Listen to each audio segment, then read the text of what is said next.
Hello, friends, and welcome to Adventures in Pixie Land. My name's Amy, and I'm an ordained minister, and we are in Bible study. We are in the NIV. We're in 2 Chronicles. We're in chapter 18, and it's about a prophecy. Micaiah prophesies against Ahab. Now, Jehoshaphat had great wealth and honor, and he allied himself with Ahab by marriage. Some years later, he went down to visit Ahab in Samaria. Ahab slaughtered many sheep and cattle for him and the people with him, and urged him to attack Ramoth Gilead. Ahab, king of Israel, asked Jehoshaphat, king of Judah, "Will you go with me against Ramoth Gilead?" Jehoshaphat replied, "I am as you are, and my people is your people. We will join you in war." But Jehoshaphat also said to the king of Israel, "First seek the counsel of the Lord." So the king of Israel brought together the prophets, 400 men, and asked them, "Shall we go to war against Ramoth Gilead, or shall I refrain?" "Go," they answered, "for God will give it into the king's hand." But Jehoshaphat asked, "Is there not a prophet of the Lord here who we can inquire of?"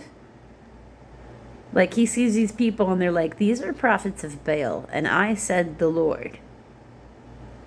Because his ancestors so far have been keeping with sacrificing to the living God, which he does not recognize Baal as. Okay. The king of Israel answered Jehoshaphat, "There is still one man whom can inquire of the Lord, but I hate him because he never prophesies anything good about me, but always bad. He is Micaiah, son of Imlah." "The king should not say that," Jehoshaphat replied. So the king of Israel called one of his officials and said, "Bring Micaiah, son of Imlah, at once."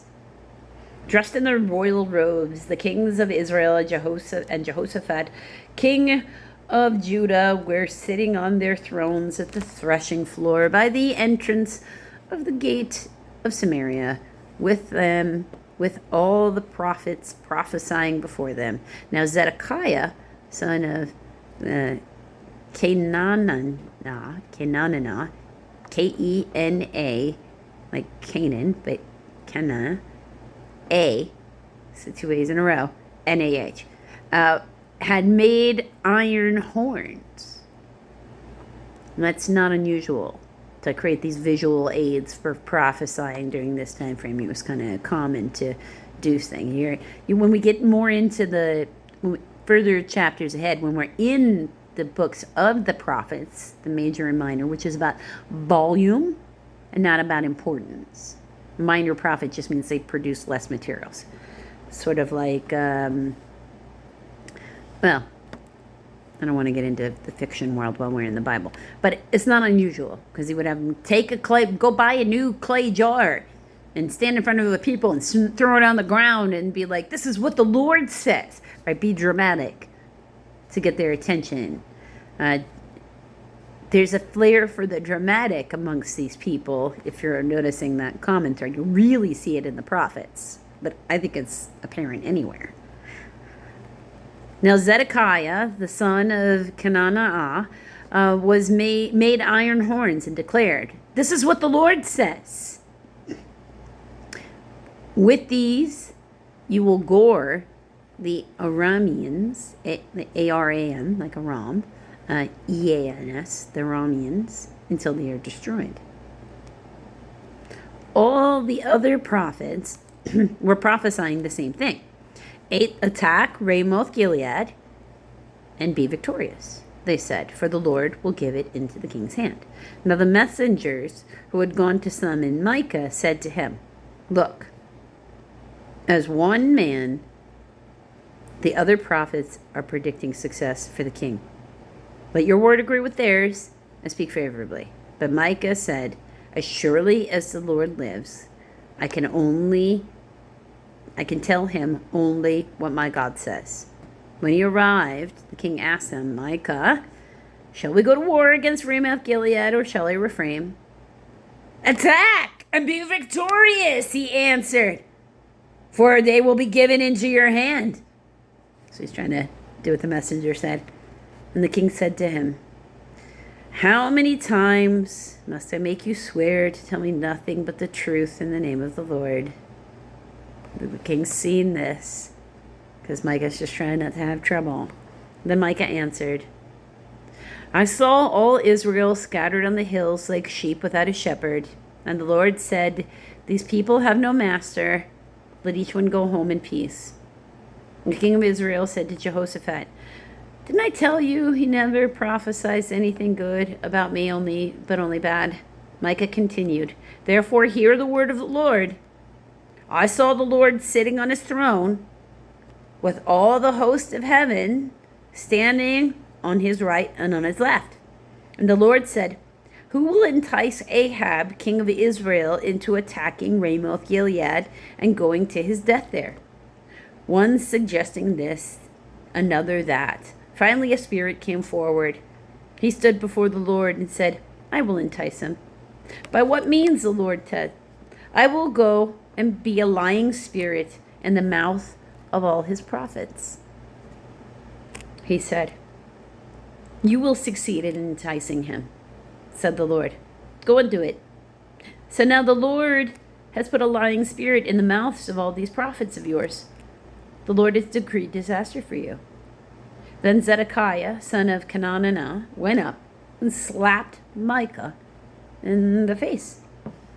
Because he just called him a liar in front of the king. Which way did the spirit from the Lord go when he went for me to speak to you? And from, spirit of, instead of from, in the footnote here. Micah replied, you will find out on the day you go hide in an inner room. Like, you can come at me that way, but God's coming for you. You'll find out. I've seen what happens to you. Then the king of Israel then ordered, take Micah and send him back to Ammon, the ruler of the city, and to Joash, the king's son, and say, this is what the king says. Put this fellow in prison and give him nothing but bread and water until I return safely. Micah declared, if you ever return safely, the Lord has not spoken through me. And then he added, mark my words, all you people. Ahab killed at Ramoth Gilead. So apparently he was speaking to the Lord. So the king of Israel and Jehoshaphat, king of Judah, went up to Ramoth Gilead. The king of Israel said to Jehoshaphat, I will enter the battle in disguise, but you wear your royal robes. So the king of Israel disguised himself and went into battle. Now the king of Aram had ordered his chariot commanders, do not fight with anyone, small or great, except the king of Israel. So do not engage in fighting with his troops. Singularly seek out the king of Israel. When the chariot commanders saw Jehoshaphat, they thought, this is the king of Israel. Because why wouldn't they? So they turned to attack him, but Jehoshaphat cried out, and the Lord helped him.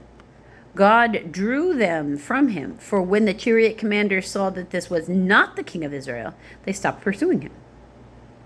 Someone drew his bow at random and hit the king of Israel between the sections of his armor.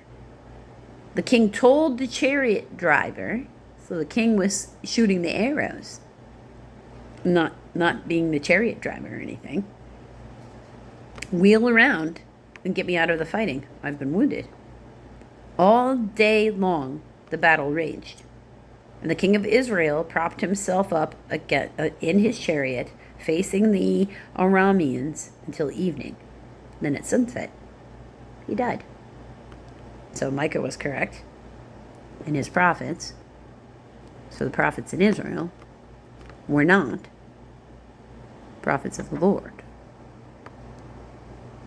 That's an important thing to remember in case, especially if one is searching around in old documents or looking for further answers or any of the rest of that stuff, with the internet being plentiful out there.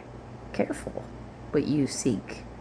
careful what time frame it comes from. Make sure you know what you're reading. If you want to find out, because remember, Jehoshaphat lived. They didn't pursue him further. If you want to find out what happens next in the reign of Jehoshaphat, you need to come back for the next video, friends.